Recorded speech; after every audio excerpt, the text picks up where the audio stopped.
संतोष sir, जैसा भी आपने बैक्टीरिया के बारे में बताया, तो बैक्टीरिया का क्या इम्पोर्टेंस है कोई भी फिश एक्वेरियम में या टैंक में? बैक्टीरिया का बहुत बड़ा इम्पोर्टेंस। ओके। बिना बैक्टीरिया का टैंक में आपका फिशेस हेल्दी रहेंगे ही नहीं, क्योंकि आपको समझना चाहिए कि एक नदी में रहने वाला फिश और एक कैप्टिव में रहने वाला फिश में फर्क क्या है। तो नदी में फ्लोइंग वाटर रहता है, हमेशा फ्रेश वाटर का संचालन होते रहता है, सर्कुलेट होते, नया पानी आते रहते हैं। ओके, और पे बहुत से जीव जंतु है जो इनके पू वे सब खाते रहते हैं। तो एक प्रॉपर इकोलॉजी सिस्टम बना है। बैक्टीरिया क्यों होना चाहिए? कि बैक्टीरिया से ही नाइट्रोजन साइकिल तैयार होगा। फिशेस जो पॉटी करती है, आपका जो खाना जाता है, उससे टैंक में अमोनिया जनरेट होता है। अमोनिया से क्या होता है? फिशेस को अमोनिया 20-25 ppm के बाद उसके लिए एक टॉक्सिक है फिशेस को। ओके, तो इस अमोनिया को खाएगा कौन? You need a good bacteria. Okay, तो बैक्टीरिया उस अमोनिया को नाइट्रेट में करता है और नाइट्रेट से नाइट्रेट होता है। अगर आपके टैंक में प्लांटेड टैंक्स है तो नाइट्रेट को ऑब्जर्व करते हैं प्लांट्स, क्योंकि उसके लिए वो न्यूट्रिशन हो जाता है। तो ऐसा आपका साइकिल चलते रहते हैं। जैसे कि मेरे टेरेनियम सेटअप में है, तो ये साइकिल है। लेकिन जहाँ पे आपका प्लांट्स नहीं है, तो उस केस में आपको क्या करना पड़ता है कि नाइट्राइट भी 20 ppm के ऊपर जाने को नहीं देना है। तो आपको वीकली साइफन करना चाहिए पानी को 30 to 40%, तो क्या आपका पानी का जो बैलेंस मेंटेन रहता है। पहले के जमाने में अगर आपको टैंक सेटअप करना था, फिर ये नॉर्मल जो ऑक्सीजन के पंप चलते थे, अगर उसमें से अगर बैक्टीरिया पैदा करना है तो उसको 40 दिन लगते थे। 40 डेज लगता था टैंक को साइकिल होने के लिए, फ्रेश टैंक के लिए। उसके बाद ही वो फिशेस के लिए सेफ होता था। नहीं तो क्या होता था, लोग मच्छी लाते थे, खाना खिलाते थे, 2 दिन में मच्छी मरती थी नए टैंक में। तो जब तक साइकिल सेट नहीं होता था। लेकिन अभी आजकल क्या है, रेडी बैक्टीरिया मिलते हैं। मैं पर्सनली BNT का बैक्टोस्प्लैश यूज करता हूँ, जो रेडी बैक्टीरिया और इंस्टेंट उसमें बैक्टीरिया की कॉलोनीज तैयार होती है। शायद मुझे याद है सर, आपने जो 2022 कंपटीशन हुआ था डिस्कस का, तभी आपने वो प्रोडक्ट लॉन्च किया था। नहीं, बैक्टोस्प्लैश पहले से लॉन्च है। ओके, आपने अल्गेरस आर्मन लॉन्च हुआ था गोल्डफिश के लिए, जो गोल्डफिश के लीच होता है ना, उसके लिए। बैक्टोस्प्लैश पहले ही लॉन्च हुआ है। एक्वा डिस्कस पे बैक्टोस्प्लैश पे लॉन्च किया था। बैक्टीरिया क्या भी और एक चीज है कि आपका जो बेस होता है ना टैंक के नीचे, वो पोरस होना चाहिए। अब कोई भी मार्केट से अगर आप समझो कोई भी स्टोन लेते हो, जो ग्रेनाइट के टुकड़े रहते हैं, बोलते हैं सैंड, वो सैंड नहीं रहता है, ग्रेनाइट के टुकड़े पेबल्स होता है, तो क्या पोरस नहीं रहता, तो उसमें बैक्टीरिया की कॉलोनीज नहीं जमती है। मैं पर्सनली हॉबिस्ट है तो उनको रिकमेंड करूँ कि ग्रीनलैंड ग्रेवल यूज करो या ग्रीनलैंड सैंड यूज करो, क्योंकि इसके अंदर ही पोरोसिटी रहती है और उसके अंदर जो बैक्टीरिया होता है वो अच्छे से एनारोबिक बैक्टीरिया उसमें रहते हैं।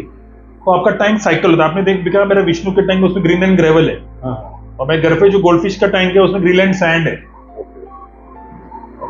बड़े फिश रहेंगे तो मैं ग्रीनलैंड ग्रेवल सजेस्ट करता हूँ, चिकलेट्स हो गया, पैरेट्स हो गया, ऑस्कर्स हो गया। तो और अगर गोल्डफिश है, दूसरे टेटा वैरायटी है, तो मैं ग्रीनलैंड ग्रेवल सजेस्ट करता हूँ। उसमें काफी कलर्स आते हैं। मतलब वो जितना पोरस उसमें पोरस होगा तो बैक्टीरिया जमा होगा, और बैक्टीरिया रहेगा तो आपका जो वेस्ट है आपको दिखेगा ही नहीं, कि रातों रात वो वेस्ट डिकम्पोज हो जाएगा। तो सर, जो बेयर बॉटम टैंक है उनके लिए आप क्या? बेयर बॉटम टैंक सर, मैं तो बेयर बॉटम टैंक रिकमेंड ही नहीं करता। बेयर बॉटम टैंक जो है वो एचडी वाले के लिए, मुझे पहले भी बोला, जिसको रोज साइफन करना है, क्योंकि वो रेस कर रहा है बेचने के लिए। अब इसका टैंक बेयर बॉटम के मतलब क्या है? टैंक में ब्यूटी होना चाहिए ना, उसको एक एनवायरमेंट देना चाहिए ना, प्लांट्स होना चाहिए, स्टोन होना चाहिए, डेकोरेट होना चाहिए। आज फिश टैंक को देख के लगना चाहिए कि ये फिश टैंक है। सिर्फ बेयर बॉटम डाल के एक मच्छी डालने से फिर वो पू वहां पे ही रहेगा, फिर वो साइफन को रहा है, जैसा कोई टॉप फिल्टर लगा देते हैं, तो मजा नहीं आता। जो अपने सैंड में जो मजा है वो बेयर बॉटम में किधर है? तो हॉबीज का टैंक बैर बॉटम नहीं होना चाहिए। बैर बॉटम टैंक हैचरी वाला रख सकता है, या तो मैं अगर फिश सेल कर रहा हूँ, हाँ, क्योंकि हम लोग रोज साइफन मारना पड़ता है हम लोग को, और सेकेंडली हम लोग को रोज नेटिंग करके फिश बेचना है, पालना नहीं। जो बेचने वाला है वो क्यों स्टैंड, उसको तो रोज बेचना ही है, तो बैर बॉटम ही रखेगा। हाँ, और जो हैचरी वाले हैं, हाँ, जो डिस्कस है, वो लोग बैर बॉटम रखेंगे क्योंकि उनका रोज फीडिंग है, रोज साइफन करना है। लेकिन एज अ ऑफिस में तो कभी बैर बॉटम रिकमेंड नहीं करता, बैक्टीरिया नहीं होगा ना उसमें। ऐसा तो एक ऑफ द टॉपिक, तो मैंने मतलब मेरा एक रिसोर्स से सुना कि आप एक अच्छे आपके टाइम पे क्रिकेट खेलते थे, आप जवाहरलाल श्रीनाथ के साथ भी खेले हैं, तो वो थोड़ा किस्सा बताना। ये मतलब है बेसिकली मैं मुंबई इंडियन टीम खेला हूँ, मुंबई यूनिवर्सिटी खेला हूँ। अरे क्या बात कर रहे हो? हाँ, और मैं काउंटी भी खेला हूँ, minor county, okay, back in year 1996। हाँ, हाँ, तो I played with Ajit Agarkar, I played with Wasim Jaffer, Zaheer Khan, everything, मतलब विनोद कामली, सचिन, सब जगह खेला हूँ। अरे super, तो लेकिन मैं क्रिकेट भी जल्दी छोड़ दिया। 2000 में मैंने क्रिकेट छोड़ दिया था ओके। ड्यू टू मेरा फैमिली का बिजनेस था। We are into hotel line, daddy का होटल था। तो मेरा नेक्स्ट क्वेश्चन उससे ही आएगा। हाँ, तो मैं डैडी के साथ होटल में था 4 साल। उसके बाद I join the factory uncle के साथ। 12 साल में मेरे अंकल के साथ फैक्ट्री में था। We were into pharma, we supply PP caps, we had a metal printing, मतलब मैं था। लेकिन 2012 में मैं छोड़ के मैं फाइनेंस में, स्टॉक मार्केट में आया। तो आज 10 साल से मैं स्टॉक मार्केट ही कर रहा हूँ। It is my main source of income, main business. हाँ, तो मेरे लाइफ में मल्टीपल है कि कबड्डी भी खेला हूँ स्कूल में। ओके, क्रिकेट का कैरियर मेरा कॉलेज से शुरू हुआ था। हाँ, तो 16 साल में हार्ड बॉल क्रिकेट चालू किया। उसके पहले टेनिस क्रिकेट खेलता था, लेकिन वो लेवल पे नहीं। 16 साल से मैंने हार्ड बॉल चालू किया। कॉलेज में क्रिकेट खेला। कॉलेज में मैंने पहले ही मैच में मैंने 9 विकेट लिया था, और जिसमें डबल हैट्रिक था। क्या बात कर रहे हो? हाँ, मैंने 6 के 6 बॉल में विकेट लिए थे। तो मैं जब खालसा कॉलेज में था, ओके, तो ये तभी का था। उसके बाद अगले साल मैं selected for under 19 Mumbai, I played for under 19।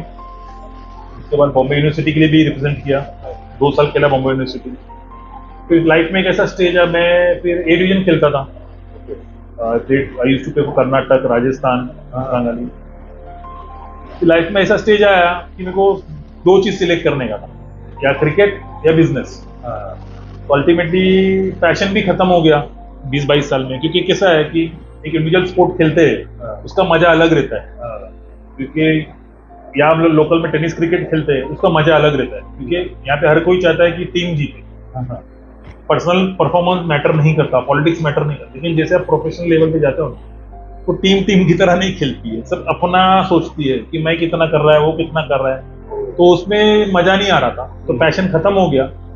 तो मैंने क्रिकेट छोड़ दिया और अपना बिजनेस चालू ज्वाइन किया। लाइफ में ऐसा स्टेज आया था, कहीं ना कहीं मेरे को चूज करने का था। चाहे तो मैं जॉब कर सकता था, मेरे को जॉब के ऑफर भी बहुत थे। इंडियन पुलिस में भी जॉब था मेरे को, मुंबई पुलिस के लिए भी।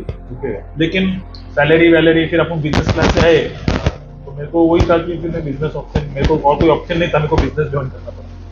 तो कंक्लूजन ना हुई कि आप देखते हो कि होटल इंडस्ट्री आपका तो नहीं, होटल इंडस्ट्री में डैडी के भी होटल्स है। टेनिस प्लेस था, मेरा भाई चला रहा है। ऐसा नहीं, कभी इंटरेस्ट नहीं, मेरे को इंटरेस्ट ही नहीं है होटल। क्यों लगा था? देखो, मैं वही चीज करता हूँ जो मुझे पसंद है। ओके, तो बचपन से मेरे को नेचर पसंद था। हाँ, तो देखो, जो चीज आपको पसंद है हाँ, उसके लिए हम लोग टाइम नहीं देखते। ओके, अब मुझे बोलो 20 घंटा स्टॉक मार्केट करें, मैं 20 घंटा आज भी मैं 20 घंटा काम करता हूँ। हाँ, सवेरे 3:30 बजे उठता हूँ मैं। 3:30 बजे से मेरा दिन शुरू होता है, और रात का 11:30 बजे मैं सोता हूँ। I sleep only 4 to 5 hours, not more than that. ठीक है, मैं फॉरेक्स भी ट्रेडिंग करता हूँ। मैं दुबई में भी ऑफिस है, मैं दुबई में भी मेरा सेंट्रिक्स करके मेरा स्टॉक ब्रोकिंग फर्म है। तो मैं यहाँ पे भी मैं कर रहा हूँ लोकल मार्केट। तो 3-3:30 बजे फॉरेक्स चालू होती है, और रात को 2:30 बजे बंद होती है। तो 1 घंटे का गैप रहता है। तो ऐसा नहीं है, तो मैं सब कर रहा हूँ क्यों, मेरे को मेरा पैशन है। ऐसा नहीं कि पैसा कमाने के लिए कर रहा हूँ, मेरा पैशन है। जब आदमी का पैशन प्रोफेशन हो जाता है ना, तो एक अलग लेवल पे जाता है। अभी जैसे कि किसी को अगर नौकरी कर रहा है और उसका पैशन ही नहीं है, और वो सिर्फ पैसे के लिए नौकरी कर रहा है, तो क्या होगा, वो सिर्फ टाइम देखते बैठेगा, मैं घर कभी जा रहा है। तो यहाँ पे हमारा डिफरेंस है, हम लोग का पता ही नहीं चलता कि टाइम कब खत्म होगा। तो फर्क पड़ता है कि जो अपन को पसंद है वो करो। जो दुनिया, ऐसा तो डैडी ने मेरे डैडी ने बहुत कुछ बोला, ये क्या कर रहा है, वो क्या कर रहा है, क्या मच्छी का धंधा कर रहा है, लेकिन मैंने मेरा मन का बस सुना है। Ultimately it's my life. तो लाइफ में ऐसे ही मैंने किसी का सुना नहीं, जो मुझे पसंद आया मैंने किया। तो अल्टीमेटली किसी को मेरे को रिग्रेट नहीं चाहिए लाइफ में कि मेरे के पास टैलेंट था, मेरे मौका था, मैं कर नहीं पाया। Sir, Santosh Shetty is known for his love for the animals. तो सर मैं डॉग्स का आना चाहूंगा। आपने कई सारे डॉग शो में आप इन्वॉल्वमेंट लेते, आप ऑर्गेनाइज भी करते हैं। तो sir Santosh Shetty is love for dogs, I want to know about. Love for dogs तो बचपन से सर, मैं जब छोटे बच्चा था तब से मैं, मतलब मेरा कुत्तों का, मतलब कोई भी डॉग बोलो, कोई भी प्राणी, चिड़िया बोलो, कबूतर बोलो, कैट्स तो नहीं है, कैट से इतना मुझे नहीं है, लेकिन डॉग्स और कबूतर, पोपट और फिशेस, इनसे पहले से। और एक इंटरप्ट करूंगा, आई हैव ऑलवेज नोटिस कि either you are a dog person और अ कैट पर्सन। तो ऐसा क्यों होता है सर? आपका ही एग्जांपल है। नहीं, मुझे कैट तो पसंद ही नहीं है पहले से, पता नहीं क्यों, लेकिन बोलता ना, जो मेरे को पसंद है मैं वो पालूंगा। हाँ, गाय पसंद है मेरे को। मैं फिलहाल एक प्लान कर रहा हूँ कि जो पुनर का गाय आता है ना, 2 फीट का गाय, वो एक लेने का प्लान कर रहा हूँ। फ्यूचर में शायद वो भी दिखेगा आपको एज अ पेट। हाँ, एज अ पेट। तो वो भी मेरा एक प्लान है। Even I have seen many times, I have seen you are feeding stray dogs and नहीं, स्ट्रे डॉग्स तो मैं not here, आप बाहर भी कभी भी स्ट्रे डॉग्स तो मेरा रोज का फीडिंग है, ऐसा नहीं है। स्ट्रे डॉग्स को फीडिंग करता हूँ, गौशाला में मेरा डोनेशन जाता है। ओके। बहुत से गौशाला है, दिल्ली में है, यहाँ पे लोकल गौशाला, यहाँ पे मेरा रोज डोनेशन जाता है उनको फीडिंग का, कैटल का। ऐसा नहीं है, मैं इनके लिए बहुत फीडिंग करता हूँ डॉग्स के लिए भी। ये जो शॉप है, इधर भी जितने भी स्ट्रे डॉग्स उनको फीडिंग जाता है मेरा।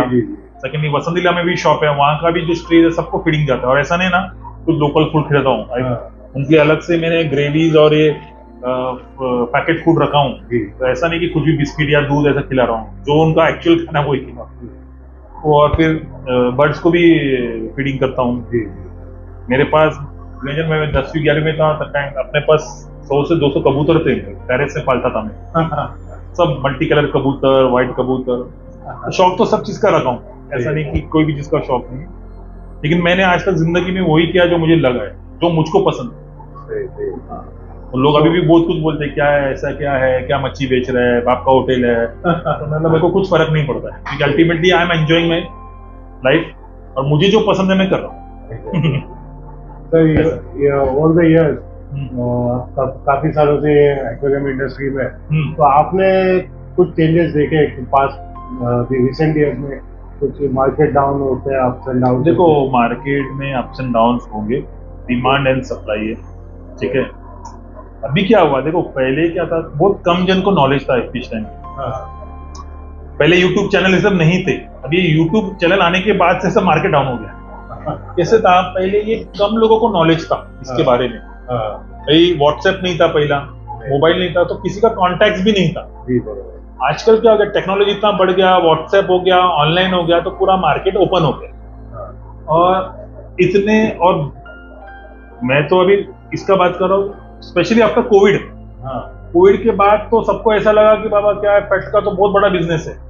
तो सबने पेट शॉप डालना शुरू कर दिया, इसको भी देखा। और सडनली ऐसा हुआ कि वो टेम्पररी बूम था, और जैसे कोविड खत्म हो गया, पीपल अपने जॉब पे चलना चलोगे। तो मैंने बहुत जन से देखा कि जिसने डॉग्स लिए है और 2 साल के बाद उनको टाइम नहीं, वो लोग ने सबने एडॉप्शन को दिया है। और बहुत से पेट शॉप्स बंद हो चुके हैं अभी, क्योंकि उनको जो लगा कि इतना बूम है, वो टेम्पररी बूम था। अभी वो ही सर्वाइव करेगा ये लाइन में, जिसको नॉलेज है, जिसके पास होल्डिंग कैपेसिटी है, और जिसने कुछ पेशेंस रखा। अब डिस्कस का भी मैं बोल रहा हूँ ना, कि कोविड में तो सब लोग घर पे थे, सबने डिस्कस पालना शुरू कर दिया, ब्रीडिंग होने चालू हो गया, तो सबको लगा मैं ब्रीडर बन गया, हर एक ने अपना सेटअप बढ़ा दिया, हैचरी बढ़ा दिया। आज क्या, इतना सप्लाई हो गया कि मार्केट में बायर्स ही नहीं है। आज बायर्स नहीं है और सबकी होल्डिंग कैपेसिटी नहीं है। अरे लाइव फिश है, देखो लाइव फिश में और ड्राई प्रोडक्ट्स में फर्क है। आज ड्राई प्रोडक्ट्स में मेरा लायबिलिटी नहीं है, मुझे कुछ करना है क्या, एसेसरीज में कुछ करना है क्या, वो 2 साल के बाद भी बिके तो कुछ प्रॉब्लम नहीं है, अनलेस एंड ड्राई फूड हो गया तो। फूड का कोई इतना स्टोर है, लेकिन फिशेस को अगर आपका फिश नहीं बिक रहा है, उसको रोज साइफन मारना पड़ेगा, रोज फीड करना पड़ेगा, और एक लेवल के बाद वो 3 इंच का 4 इंच का मच्छी 4 इंच से ज्यादा पैसा नहीं मिलने वाला है। नहीं बिका, आप खाना खिलाओ, सब कुछ खिलाओ, आपका खर्चा बढ़ते जाएगा, और अल्टीमेटली आप लॉस में। फिर सस्ते में बेचेगा, जब एक सस्ते में बेचने जाता है तो हाँ। दूसरे का नहीं बिकता है, तो उसमें हाँ। क्या होता है, मार्केट खराब होता है। जी तो अप्स एंड डाउन तो आते हैं। और अभी क्या हो गया कि देखो पहले कम लोग ब्रीडिंग करते थे हाँ तो सप्लाई कम था। हाँ अभी हर रोज अभी हर गली में आपको ब्रीडर मिल रहा है, जी लेकिन उतना डिमांड ही नहीं है। और ऑनलाइन होने के बाद, OLX होने के बाद सब लोग को सस्ता चाहिए। हाँ और फिर इसमें क्या होता है कि एप्पल टू एप्पल कंपैरिजन ही नहीं है। पब्लिक बोलती है 2.5 इंच का इसमें मिलता है, अभी वो 2.5 इंच रहता है कि 2 इंच रहता है किसको मालूम। सेकंडली क्वालिटी कौन डिसाइड करेगा। आप मोबाइल फोन तो नहीं ले रहे हैं ना कि एक पर्टिकुलर मोबाइल ए मॉडल का दोनों सिमिलर रहेगा, लेकिन फिशेस में ऐसा नहीं है ना। आप बोलेंगे अनिल का डिस्कस, IP का डिस्कस और एक लोकल डिस्कस कंपेयर करना पड़ेगा ना 4 इंच का, उसका ब्यूटी, उसका शेप, उसका क्वालिटी, उसका थिकनेस। तो आप किसी से कंपेयर नहीं कर सकते। आज प्रॉब्लम वही हो रहा है ना कि कोई क्वालिटी डिस्कस बना रहा है और कोई लोकल डिस्कस बना रहा है, लेकिन आदमी को क्वालिटी डिस्कस लोकल डिस्कस के भाव में ही चाहिए, तो मार्केट कैसे सर्वाइव होगा। बेसिकली अभी 1-2 साल में मार्केट में इतना सप्लाई आ गया कि मार्केट ठंडा हो गया, तो बहुत से जने तो एक्चुअली बंद भी कर दिए मेरे, क्योंकि तुम लाइफ फिश में सस्टेन नहीं कर पाओगे अनलेस एंड अनटिल आपका उतना बड़ा बैकअप हुआ फाइनेंशियली, वो अलग बात है। इसलिए मैं भी क्या एज अ हॉबिस्ट घर पे करता था, लेकिन उसको मैं एक्सपांड नहीं किया क्योंकि अपना काम ही नहीं है, क्योंकि अपना bread and butter, I am stock market trader, है ना। ये मेरा शौक है, हॉबी को हॉबी तक ही रखना चाहिए। उसको आपको अगर प्रोफेशनल वे में करना है तो फिर फुल टू प्रोफेशन में उसमें घुसना पड़ेगा, लेकिन उसमें घुसने के लिए आपको स्टडी चाहिए, मार्केट का स्टडी चाहिए कि उतना रिक्वायरमेंट है क्या मैं सस्टेन कर सकता हूँ, क्या मैं एक्सपोर्ट कर सकता हूँ, क्या एक्सपोर्ट करने के लिए वो लेवल पे आपका फार्म होना चाहिए, उतना डेडिकेशन, उतना टाइम देना पड़ेगा आपको, उसका R&D होना चाहिए। एक्सपोर्ट करना इतना इजी नहीं है, उसका पैकिंग हो गया, उसमें बैक्टीरिया हो गया, उसको कितने टेस्टिंग करना पड़ता है, तब जाके आप एक्सपोर्ट कर सकते हैं। क्वालिटी कंट्रोल होता है, फिर फिश वहां पे पहुंचना पड़ता है, रिजेक्ट नहीं होना चाहिए। और तुम मलेशिया से कंपीट करना चाहिए, उनका पैकिंग और अपना पैकिंग, मेन यहाँ पे ट्रांसपोर्टेशन का कॉस्ट है ना, वो सब देखना पड़ेगा। तो आप सिर्फ बोलोगे कि मैं सिर्फ बनाता हूँ, उसको शिपमेंट करने की भी आपको पता होना चाहिए ना, कि फिर तो प्रॉब्लम होता है ना माल। तो या तो आप अच्छा एक्सपोर्टर होना चाहिए जो आपसे माल उठाए, अभी यहाँ पे कोई एक्सपोर्टर भी नहीं है जो एक्सपर्टाइज है कि यहाँ से अच्छे फिश कलेक्ट करे और बाहर दुनिया में एक्सपोर्ट करे। आज को कोई एक्सपोर्टर भी मिल जाए तो भी इंडस्ट्री फ्लरिश हो सकती है। I am not talking about कोई फार्म वाला, मतलब जो खुद एक्सपोर्ट कर रहा है। कोई एक्सपोर्टर है जिसका काम है सिर्फ एक्सपोर्ट करना, वो मतलब वो यहाँ से लोकल ब्रीडर से अच्छे फिश उठा के वो सिर्फ एक्सपोर्ट करे। अगर ऐसे भी कोई रहेगा तो काफी कुछ चेंजेस हो सकता है, लेकिन आज तक मुझे नहीं लगता कि कोई एक्सपोर्ट कर रहा है। रहेगा तो भी किसको पता नहीं है, लेकिन वैसे क्वालिटी का फिश भी होना चाहिए।